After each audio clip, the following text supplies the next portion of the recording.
decía, queríamos compartir algo focalizado en el tema de la educación. Y esto tiene que ver también con una propuesta que vamos a hacer al terminar para este mes de septiembre, para el próximo mes. El tema es la educación. Las escuelas, los docentes, ese campo de bendición y de misión.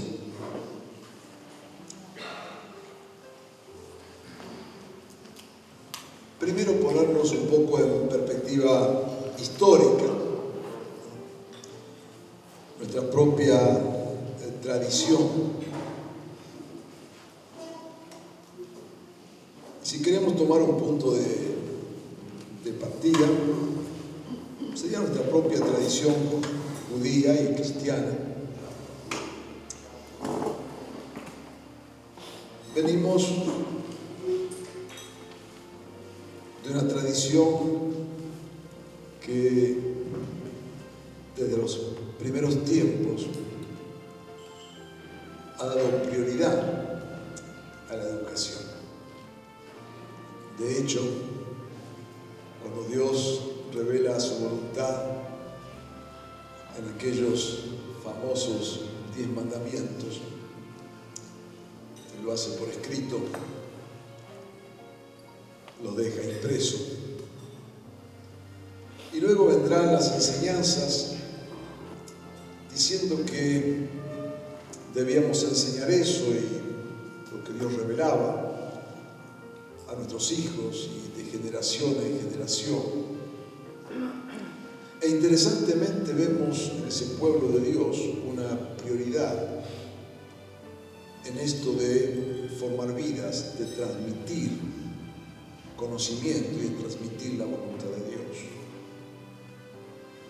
No fue casualidad, por ejemplo, cuando en tiempos de crisis espiritual, en la reforma de Esdras, se encuentran de casualidad con libros de la ley y al leerlos produce un avivamiento. Claro, no era el libro por el libro, era lo que contenía. Pero no podemos nosotros, ignorar este aspecto, porque de hecho hay otros fenómenos religiosos que no tienen este tipo de tradición. Sin embargo, en el pueblo del Señor, desde sus orígenes, vemos una insistencia en la palabra de Dios, de tomar en serio lo que Dios dice, de ponerlo por escrito y de insistir en la formación de las generaciones, tras generación, ¿no es cierto?, repitiendo esto y haciendo que lo que vayamos conociendo se vaya plasmando en una vida transformada de acuerdo a eso. Después llegamos a la era cristiana. Y la verdad que lo que tenemos en la iglesia, ya desde los primeros tiempos, es también una centralidad y un aprecio por la formación y por la educación. Solemos decir que la verdad que Jesús escogió allí a pescadores, gente más o menos ignorante, y usamos eso como una apología de la ignorancia. Es verdad, Jesús escogió a eso, pero también escogió a otros, como Pablo, que hablaba varias lenguas, y que no solamente hablaba varias lenguas, sino que era capaz de presentar el Evangelio en medio de cualquier audiencia. Y esto no era un dato menor. Cuando la iglesia comienza a hacerse presente en el mundo, le toca justamente en aquel momento confrontar la fe con lo mejor del pensamiento griego, y eso no era cosa simple. En los padres de la iglesia tenemos hombres y mujeres de una altísima preparación, y son los que defendieron la fe en aquel momento y los que plantaron la fe en un mundo que ignoraba totalmente Jesucristo y lo que representaba. intencionalmente estoy marcando esta tradición, porque hace a nuestra historia, y a veces hemos tenido una lectura bastante sesgada de nuestra historia, ¿no es cierto? Y nos parece que estas cosas casi ni son espirituales, o que Dios no las tomado en cuenta, pero la verdad es que queremos rescatar esto y ya luego veremos por qué. Cuando la Iglesia entra en una etapa de oscurantismo y viene la Reforma Protestante, uno de los pilares de la Reforma tenía que ver con la educación. Y la educación estaba vinculada a la doctrina, ¿no es cierto?, al pensamiento del sacerdocio universal de los creyentes. Usted dirá que tiene que ver una cosa con otra, pero totalmente.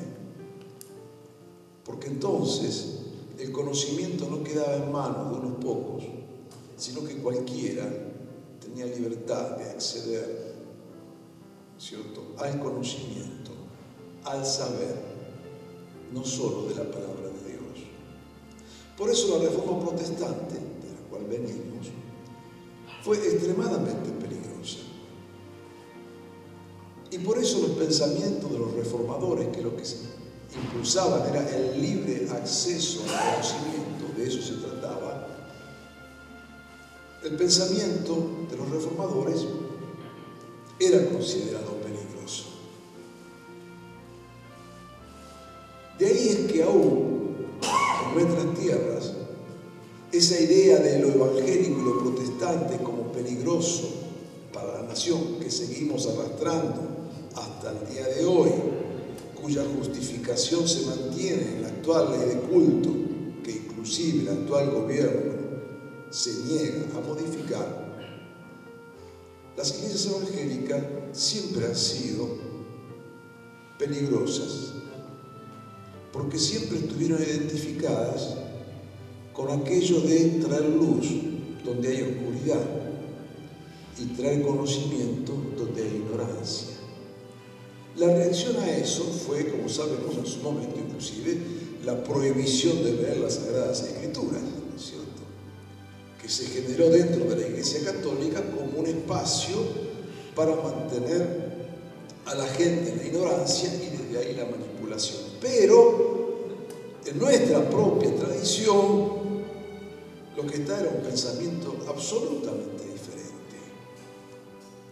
El libre acceso a la palabra de Dios, la libre transmisión del conocimiento, no solo de la palabra.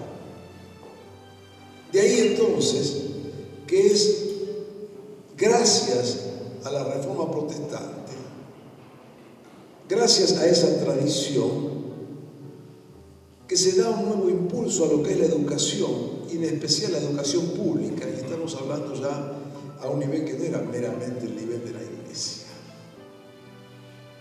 Por eso, en la tradición evangélica, la educación como tal siempre tuvo en su historia un valor altísimo, porque era sinónimo de libertad, era sinónimo de libre pensamiento, era sinónimo de apertura, era sinónimo de crecimiento, era sinónimo de civilización, era sinónimo de afectar vidas y sociedades.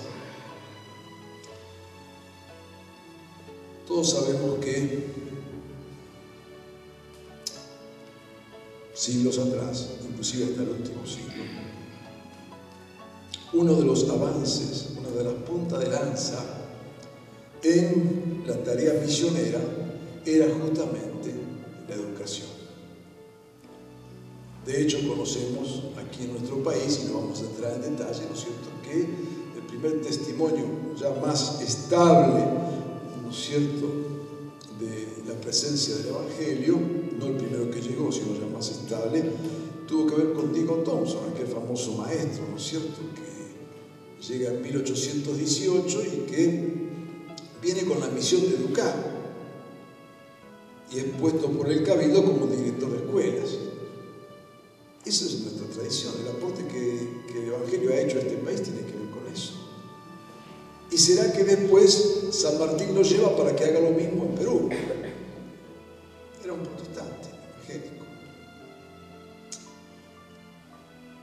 Luego vemos aquí también en nuestro propio país, y conocemos el fenómeno de Sarmiento y las maestras protestantes que trajo, ¿no es cierto? Después fenómenos como el de William Morris con la escuela para los pobres, y podemos hablar un montón de tiempo, pero concretamente lo que estoy señalando es una tradición, ¿no es cierto?, que tenemos vinculada a la educación como un elemento de transformación, como un elemento de libertad, como un elemento de superación, ¿no es cierto?, e inclusive usada como punta de lanza en la misión de la Iglesia.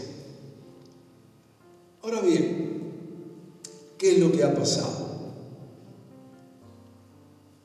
En algún momento hubo un cambio que no fue menor y se pasó de la educación como un fin, ahora lo explicamos, a la educación como un medio. ¿Qué significa? Primero, creíamos en la educación y en el valor de la educación. Y los misioneros llevaban y fundaban escuelas para la formación de las vidas. Y en esa educación, en aquel momento se permitía inclusive hacer educación a través de enseñando textos bíblicos. Pero lo interesante era que la educación tenía el sentido y el valor de transformar las vidas. O sea, el valor estaba en la educación. El fin era educar.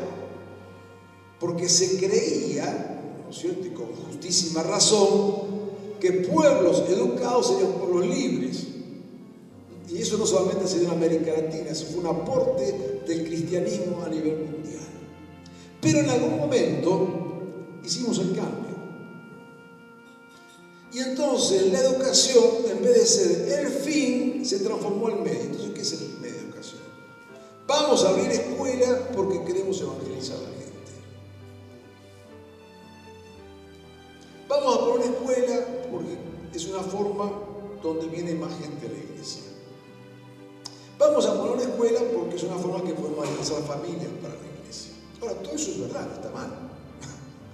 Cualquier oportunidad y circunstancia que podamos usar, ¿no es cierto?, para que las personas conozcan a Jesucristo, bienvenida sea. Pero creo que tenemos que acá señalar este cambio, que no es un cambio menor. Porque dejamos entonces, digamos, de creer en el valor de la educación por la educación, y la educación se transformó, ¿no es cierto?, en un medio para alcanzar otro fin.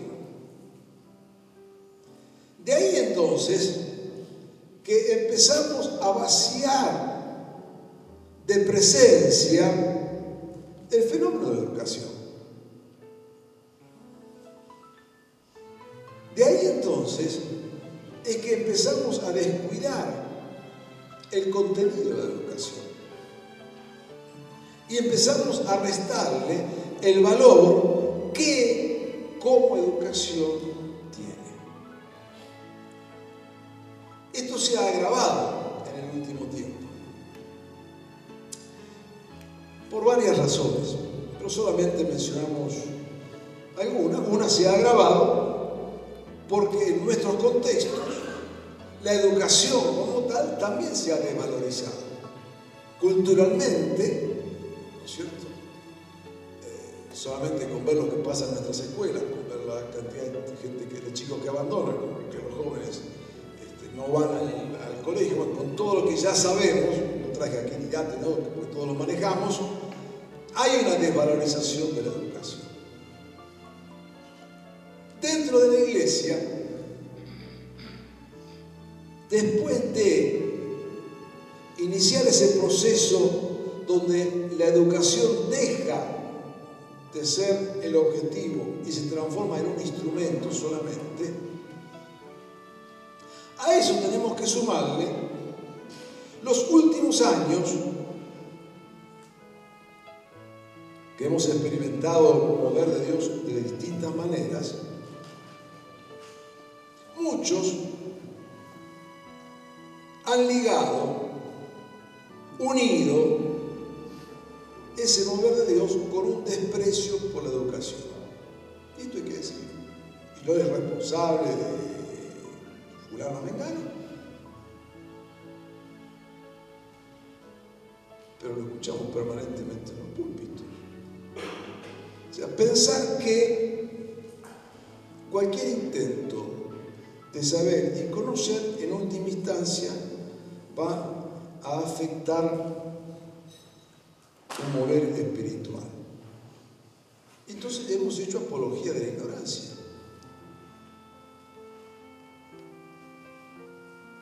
No solo a nivel ministerial.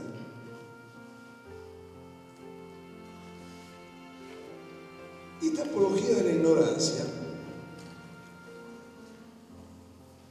nos ha debilitado enormemente. No hemos formado pensadores cristianos. No afectamos el mundo de la educación de las ideas. Hemos creado allí un enorme vacío. Y acá viene, y ligamos esto,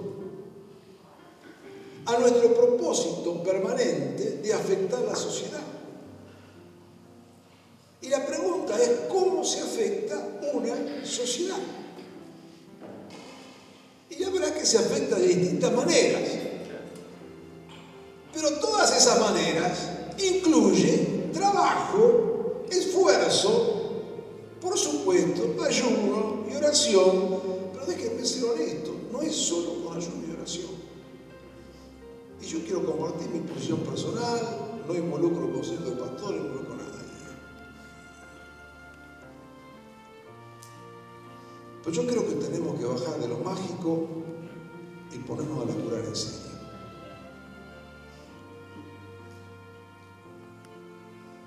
El mundo de las ideas se afecta con ideas. El mundo de la ciencia se afecta con ciencia.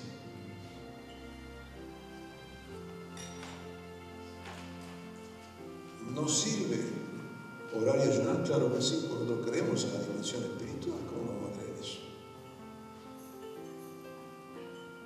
Y creemos en el mundo espiritual. ¿Cómo no vamos a creer eso? Claro que sí. Pero no es solo con eso. No es solo con eso. Entonces, ¿qué es lo que pasa? Creo que llegamos al punto donde tenemos que revalorizar lo que es la formación de vidas. La escuela, y no estoy cuando digo escuela no solamente en escuelas primarias, sino como el ámbito, ¿cierto?, de educación, debe ser, por supuesto, un espacio de bendición y de misión, pero no en el sentido de misión de ir a evangelizar al maestro, que también está bien que lo hagamos, es misión en el sentido de que debemos retomar en nuestra propia tradición, retomar la iniciativa en la educación. Tenemos que llevar los principios, los valores de la fe a la educación, y eso no es repartir tratados en la escuela, es afectar desde adentro los maestros, los alumnos, la institución educativa, un compromiso real y concreto con la educación. Ahora, para esto necesitamos trabajar en la preparación de los docentes. Tenemos infinidad de docentes en las iglesias. ¿Cuál es el aporte que le damos para que desde donde ellos están puedan ejercer en verdad un espacio transformador? Necesitamos recuperar la escuela, no irnos de la escuela. Yo lamento todavía cuando escucho por allí algunos que valoran aquello que se ve mucho todavía en Estados Unidos, eso de la escuela en la casa, saquemos los chicos de la escuela y hagamos una escuela en la casa. Eso es la negación del Evangelio.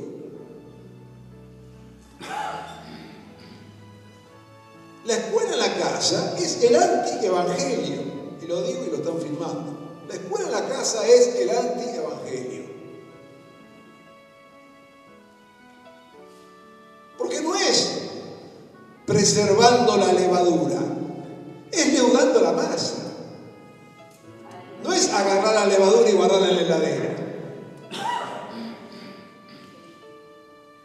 Entonces la iglesia no tiene que huir de la escuela. La iglesia tiene que volver a la escuela. Y en eso necesitamos una enorme tarea que tenemos por delante. Que ojalá Dios nos dé la gracia para saber cómo hacerlo. Que tenemos que sembrar aún en aquellos que son padres que envían a sus hijos en medio de una situación tan difícil como es hoy las escuelas y la educación. Pero volver con un sentido de misión, de retomar, no puede ser que nosotros le dejemos el espacio al enemigo para que haga en ese ámbito lo que quiera hacer. Y repito, esto no se arregla con situaciones mágicas desde afuera de la escuela. Esto se arregla embarrándose en la escuela. Esto se arregla volviendo a la educación. Esto se arregla preparando a los maestros. Esto se arregla dando instrumentos y herramientas a los que trabajan en la escuela. Esto se arregla apoyando a los padres a cómo reinsertarse en el fenómeno de la educación. Y esto es hoy remar en contra de la corriente. Porque de hecho, ¿no es cierto?, ni tenemos esos docentes preparados para esto, no hemos desarrollado esas estrategias, ni tampoco los padres tienen mucho interés en que uno les complique la vida, ¿no es cierto?, con esto de hacerse cargo de la educación de los hijos. Es muy complicado, lo más fácil es dejar a los chicos allí en la escuela a las 8 de la mañana y que Dios y la Virgen nos ayude. Y a las 5 de la tarde los recogemos y vemos qué pasó con ellos. Entonces, retomar la iniciativa es algo totalmente en contra de la corriente. Ahora, la educación como estrategia de transformación de una nación.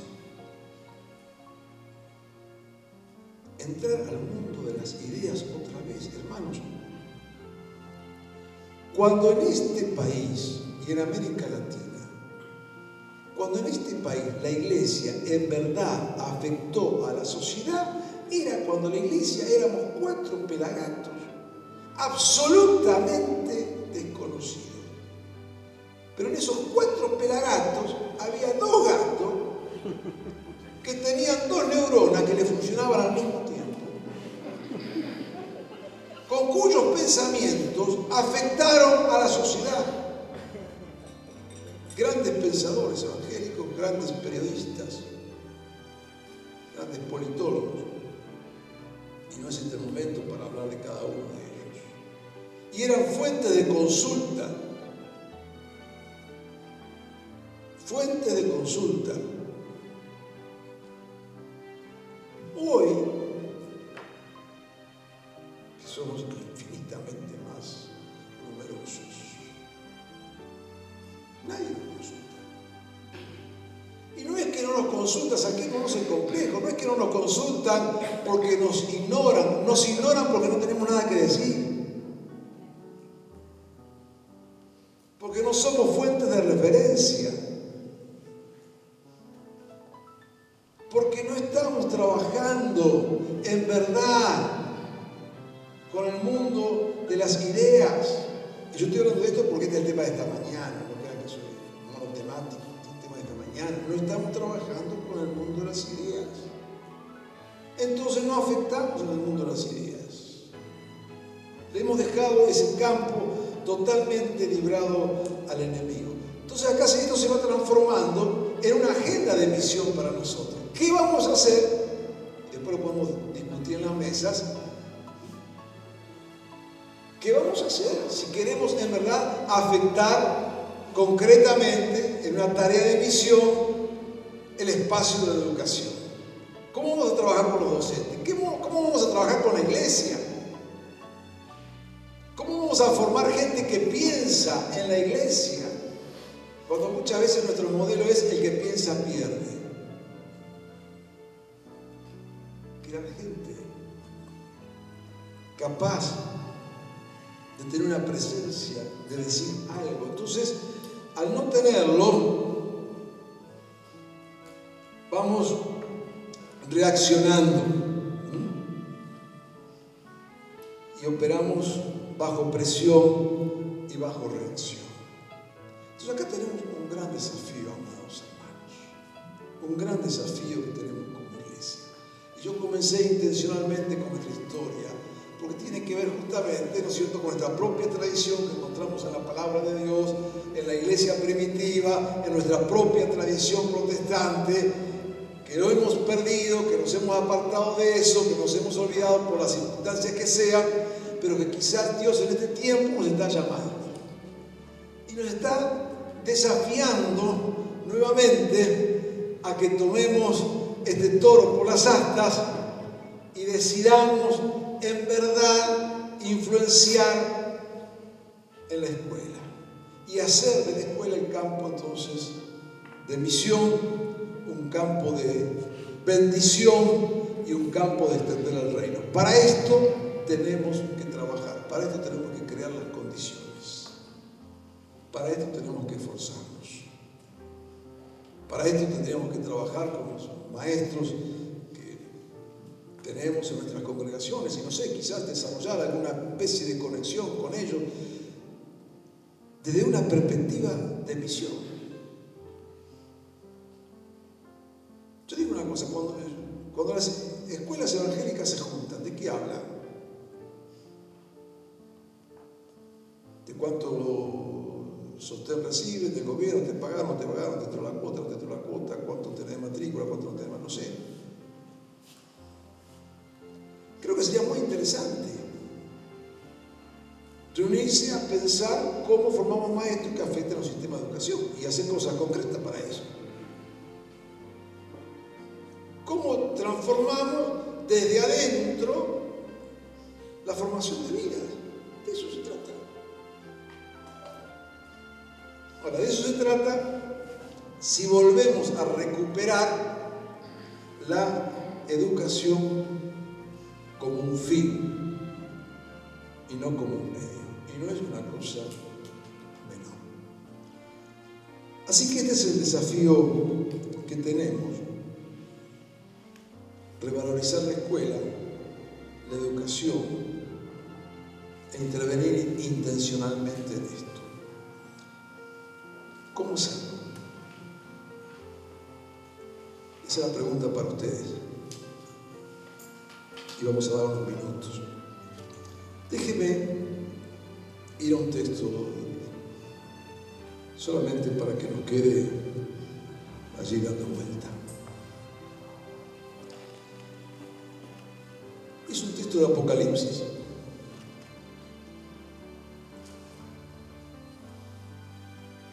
Muchos creen que el libro de Apocalipsis es un libro casi extraterrestre, es el libro más terrestre que se les puede ocurrir. Que usa un lenguaje colorido, artístico, es innegable. Pero que es un libro bien de la tierra, no le quepa la menor duda. Yo quiero leer un texto de Apocalipsis capítulo 5.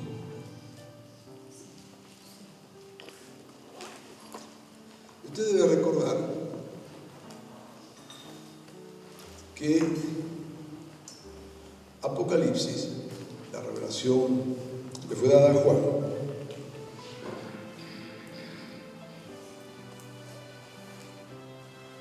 cuando estaba preso allí en Patmos. Hay dos cosas que tenemos que tener bien claras para entender Apocalipsis. Primero era porque Juan estaba preso. Y segundo, lo que Juan le dice desde el primer versículo, lo que Dios le dice a Juan desde el primer versículo. te voy a mostrar, te voy a revelar. Dios nos le dice, mira, Juan, ya que tenés tiempo ahí, te voy a hablar complicado porque no te quiero mostrar nada. No, Dios le dice, te voy a mostrar. Así que no es el libro de Apocalipsis no es un libro que oculta, es un libro que revela. Juan está preso. Domiciano era un personaje muy interesante. Él se creía Dios. Por lo tanto, exigía culto hacia su persona. A su esposa la hacía llamar Madre de Dios. Y al hijo, sí, por toda la familia. Y al hijo lo hacía llamar Hijo de Dios. Domiciano, estoy nada más citando historia, Domiciano acostumbraba a realizar actos públicos donde había la obligación de ir, festejar, celebrar y aplaudir todo lo que él decía. A tal punto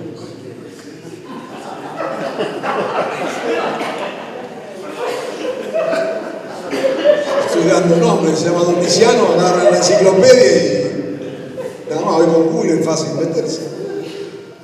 A tal punto que hubo gente en la época de Domiciano que fue castigada y martirizada por no celebrar en acto público la presencia, las ideas, los pensamientos de Domiciano.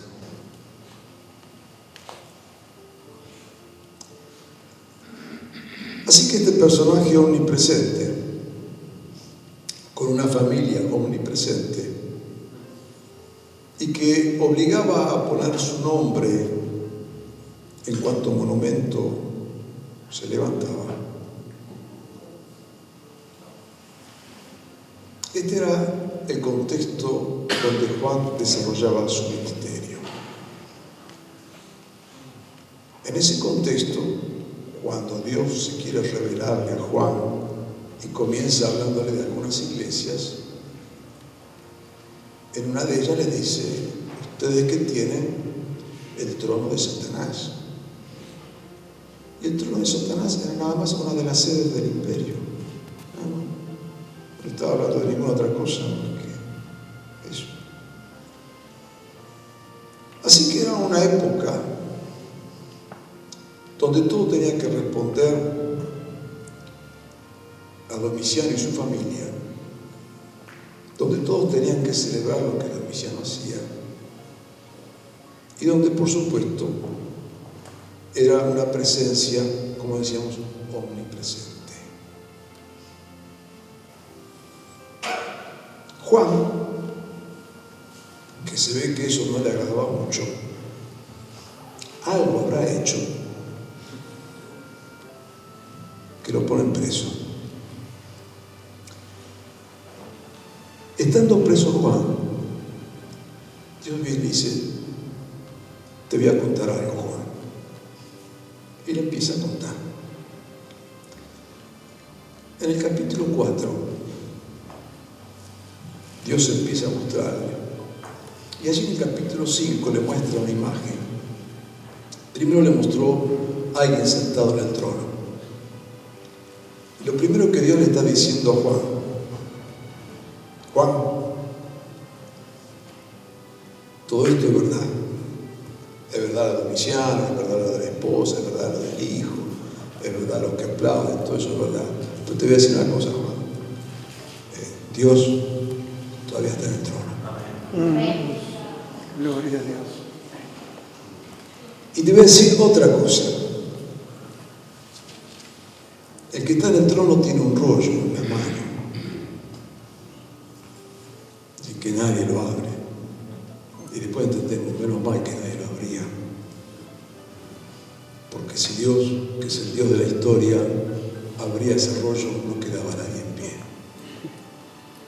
Pero apareció uno. como un cordero. Y entonces este que tenía misericordia abrió el rollo, y menos mal que el rollo lo abrió el cordero.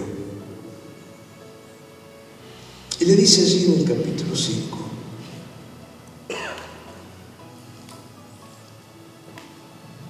el trono y el cordero.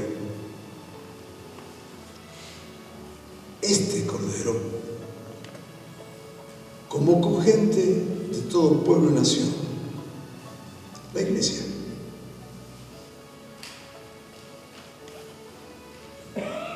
Domiciano, el trono, la iglesia. Y entonces allí dice que hay 4 seres vivientes y ancianos que adoran y exaltan al Señor. Y luego dice en el versículo 11, luego miré, y ya no solamente eran 4 más 24, sino dice, muchos ángeles que estaban alrededor del trono, el número de ellos eran millares de millares y millones de millones, que cantaban esto. Recuerde, la cárcel, Juan, el Señor en el trono, y Dios que le dice a Juan, Juan, esto es lo que está pasando. El Cordero junto a la iglesia. Y ahora millones de millones cantan esto. Y este canto era un canto totalmente subversivo.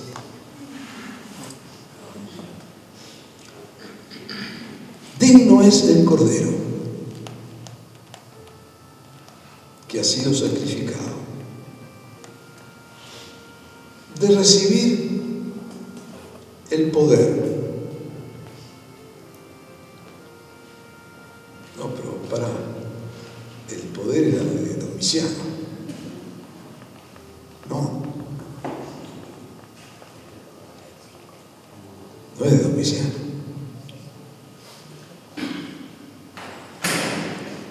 Digno es de recibir la riqueza, la sabiduría, la fortaleza, la honra, la gloria y la alabanza. Digno es de recibir el poder. Significa el gobierno. Digno es de recibir las riquezas. Significa la economía. Y digno es de recibir la sabiduría. Significa la educación, la cultura y en aquel contexto la estética.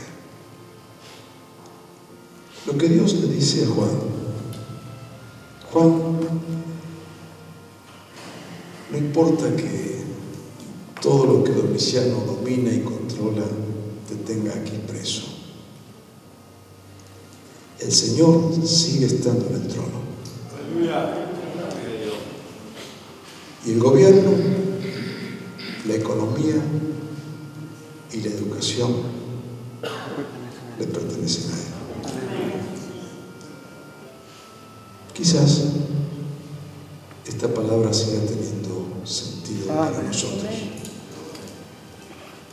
Y creo que no estaría de más recordarlas en esta mañana.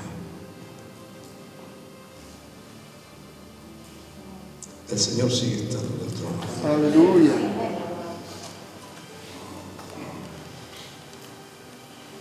La política, la economía y en esta mañana la educación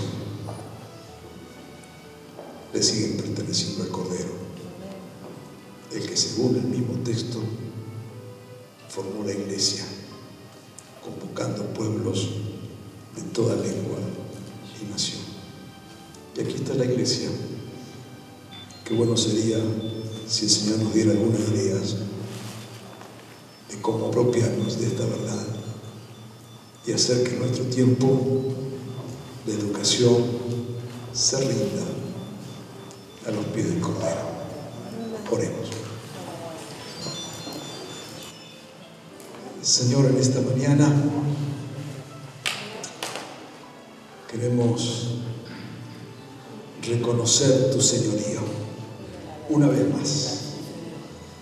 Señor, y tantas veces oramos y buscamos y anhelamos ser un instrumento de transformación, de bendición. Y en esta mañana en especial, Señor, estamos pensando en el área de la educación, de la formación de vidas, de pensamientos, de ideas que afecten esta sociedad, Señor, tan lejos de ti. Te pedimos, Señor, que tú estés en este tiempo hablándonos, tú estés, Señor, guiándonos, te estés revelando a nosotros.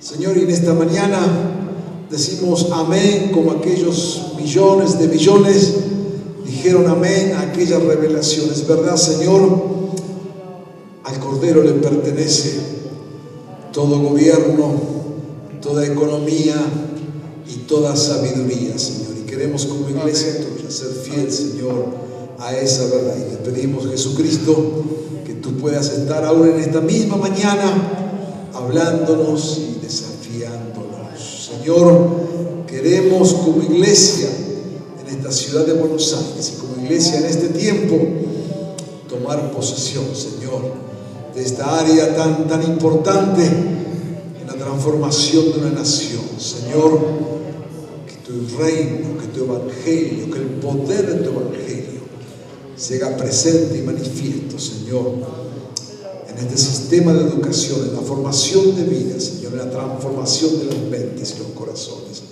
En tu nombre pedimos, Jesús. Amén y amén. Amén.